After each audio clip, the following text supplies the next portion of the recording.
बच्चों के लिए रो रहा हूँ, तुम्हारे बच्चों के लिए रो रहा हूँ।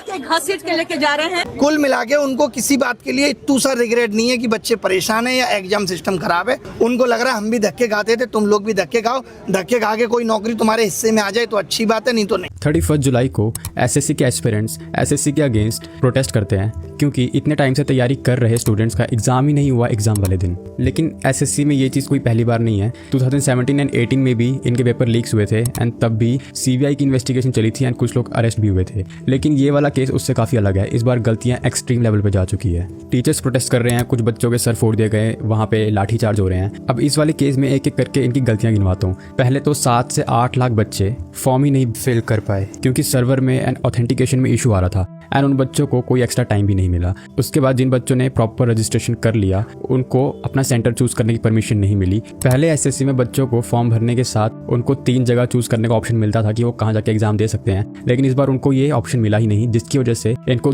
सेंटर भी काफ़ी दूर दूर अलॉट हुए थे। एक जयपुर के बच्चे को अंडमान एंड निकोबार आइलैंड में सेंटर अलॉट हुआ है। उसके बाद जब एग्ज़ाम देने बच्चे पहुंचे तो लाखों बच्चों का एग्ज़ाम ही नहीं होता। वो कहते हैं कि आज एग्ज़ाम ही नहीं है और एग्ज़ाम कैंसिल कर दिया जाता है एंड ये बातें एसएमएस के जरिए उनको बताई भी नहीं जाती। सारे स्टूडेंट्स जब इतनी दूर अपनी सेंटर तक पहुंच गए तब उनको बताया जा रहा है कि आज तुम्हारा एग्ज़ाम ही नहीं है। कुछ बच्चों का एग्ज़ाम हुआ भी एंड कुछ बच्चों को सेंटर के अंदर एंट्री नहीं मिली ये कह के कि तुम्हारा सेंटर ही नहीं है। और जिन स्टूडेंट्स को एग्ज़ाम देने दिया गया उनको ढंग की कंडीशन ही नहीं मिली वहाँ पे एग्ज़ाम देने के लिए। चेयर्स टूटी हुई है, टेबल टूटा हुआ है, कहीं पे रूम की कंडीशन ख़राब है, कहीं पे कंप्यूटर ही ढंग से वर्क नहीं कर रहा है, कहीं पे माउस का कर्सर ख़राब है, कहीं पे इंटरनेट ढंग से वर्क नहीं कर रहा है। एंड जब वहाँ के इन्विजिलेटर से पूछो कि ये सारी प्रॉब्लम्स आ रही है तो हम एग्ज़ाम कैसे दें, तो वो ये कहता है कि तुमने जितना एग्ज़ाम दे दिया काफ़ी है एंड वो इन्विजिलेटर खुद एग्ज़ाम सेंटर में रील्स बना रहा है। अब इन सारी प्रॉब्लम्स का रूट कॉज बताया जा रहा है कि एसएससी जिस वेंडर से अपने एग्ज़ाम कंडक्ट करवाता था इस बार उन्होंने वो वेंडर चेंज कर दिया। पहले ये एग्ज़ाम टीसीएस कंडक्ट करवाते थे ओवरऑल इंडिया में, लेकिन इस बार इन्होंने न्यू वेंडर चूज़ किया है ईसीटी एडुक्विटी कैरियर टेक्नोलॉजीज़।